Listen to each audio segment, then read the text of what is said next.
It's the fight day. It's Sunday. You're never going to meet him. I'm going to come in just like the ring announcer, and we're going to simulate this fight. And it's going to bug you all day. You're not going to be able to eat or think about it. And he was right. And we ran that scenario to get me comfortable with it. So it's interesting. But this was a mission, and I really wanted to do it.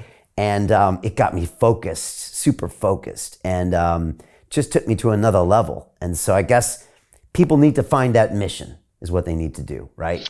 Yeah, and they also, so inverse, okay, also let's talk a little about so some of the stuff I did for park skiing and why, because like you need a mission, but how you approach it, especially if it's a difficult physical task, even emotional task, really matters. And so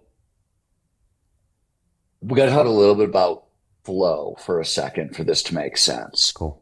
Flow, if you didn't happen to see my last episode with Brian, don't know what it is. It's any of those moments of rapt attention, total absorption. It's so focused on the task at hand, so focused on what you're doing that everything else just starts to melt away. Sense of self, self-consciousness diminishes, gets quiet, time passes strangely. Usually just so sucked into what you're doing that like 5 hours go by, it feels like 5 minutes. And throughout, all aspects of performance, mental and physical, go through the roof, which is why flow is an optimal state of consciousness where we feel our best and we perform our best. Flow states have triggers. You want more flow, you want to perform more at your best, these triggers are your toolkit. The most famous one is the challenge skills balance. So flow follows focus. It only shows up when all our attention is right here, right now. Turns out we pay the most attention to the task at hand when the challenge slightly exceeds our skill set. You want to stretch but not snap. If I were to put that a number on, and this is not science, this is metaphor, it's about 4 or 5% difference, right? When the challenge is about 5% harder than your skill set, that maximizes focus. Except, and this is what we discovered. So one other thing you should know, flow science runs straight through the middle of peak performance aging. Mihai Csikszentmihalyi, the godfather of flow psychology, he's written 6 books on adult development, flow's role in adult development and all that stuff. So there's a lot of, this is right smack in the middle of my field as well. And what I realized is that in older adults, because of allostatic load, which is the impact of stress over time on our physiology and our psychology, it's going to shrink that challenge skills sweet spot. Often subconsciously, unconsciously, we don't even know it, right? We sort of feel like we want to push 5% because that's what we've done most of our life to get in. And so we'll even overstretch. And so the fundamental rule was go slow to go to fast. My motto was 1 inch at a time. Start with a movement I could do 100% of the time with zero fear and no conscious interference, and then improvise on top of it a tiny little bit. And improvisation, this is not deliberate practice, repetition with incremental advancement. That's useful for learning certain kinds of skills, but as a general rule, deliberate play, repetition without repetition, repetition with improvisation, tends to produce far more spectacular learning results than everything else. A lot of less self-consciousness and a whole bunch of stuff tied into deliberate play. So you sort of want to do what you did safely, slowly, playfully. And that was really key. In fact, when I ran my original park skiing experiment, trying to learn how to park ski at 55, it worked incredibly well, worked really well with my ski partner. Then we ran it as an open experiment with 20 older adults, ages 29 to 68, right? And got the same results with them. And the funniest thing about it is when you have a mindset of old and you actually start making progress in these difficult physical tasks, that progress is delicious. It's like the most amazing. I mean, mastery is one of our favorite feelings anyways, but when you're gaining mastery the second half of your life, when you had this mindset old and really didn't think it was possible, it's happening, it's freaking delicious. So what happened with we'd get these older adults in, and we had them for 4 days on the snow. We weren't really trying to teach them tricks. We were trying to teach them how to move their body in new ways so they can creatively interpret the mountain. And that would drive them into flow, and flow took care of a lot of the learning because learning is usually amplified in the zone. So that was sort of general methodology. But what would happen is they would make so much progress, like on morning of day one, I remember our first day on the hill. I went into it. First of all, I went into it suspicious. I was like, put my experimental partner. I was like, dude, this isn't going to work. Don't have your hopes up. Like, it worked for us. It was great. It was a crazy experiment. It was really neat. There's something there, but this is not going to work. Just just know that. I don't think this is going to work. Don't have your expectations through the roof, because I really don't think it's going to happen.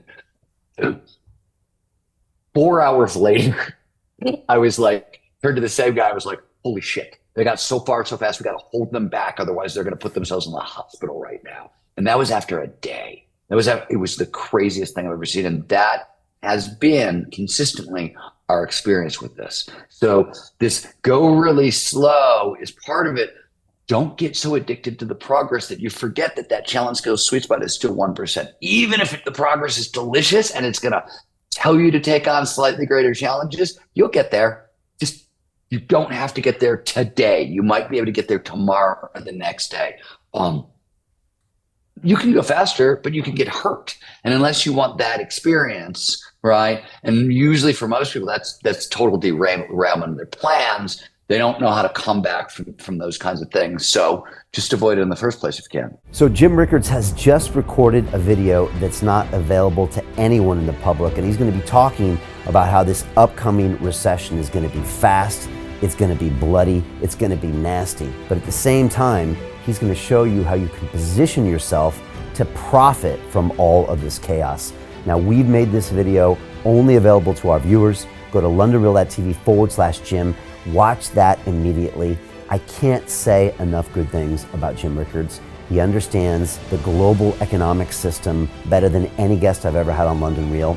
His predictions are almost uncannily true, and you can learn how to profit from his vision, from his expertise, and his understanding of economics. So go to londonreal.tv/Jim or click the link below. It's an excellent, excellent look on what's going to happen in the future and how you can position yourself to profit from that.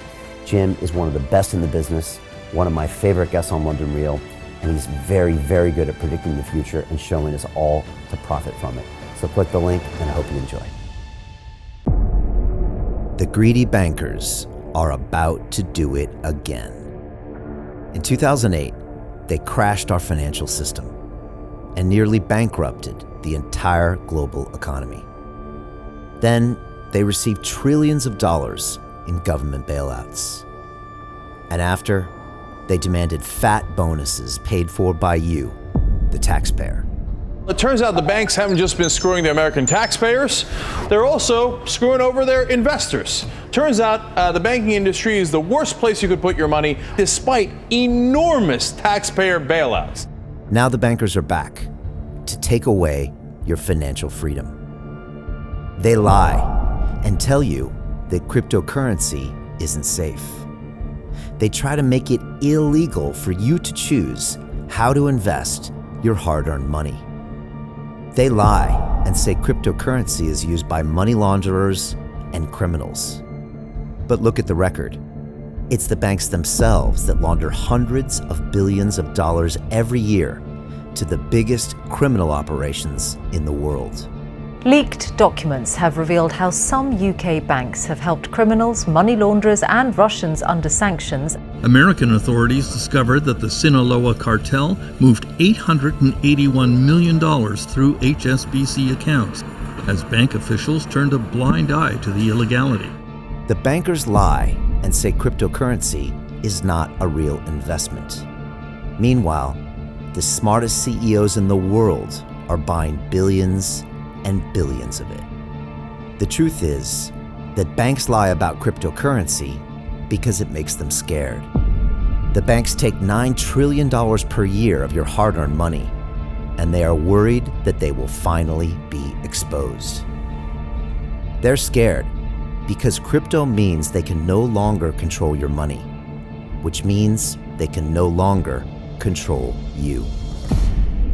They are scared because you might actually understand your money and intelligently decide what to do with it. Now is the time for us to come together, fight back, and take control. It's time to educate ourselves, our families, and our communities. Because financial education means financial freedom. We know that cryptocurrencies will help us build the new decentralized financial system of the future. A banking system that is of the people, by the people, and for the people. A banking system where access to finance is a fundamental human right.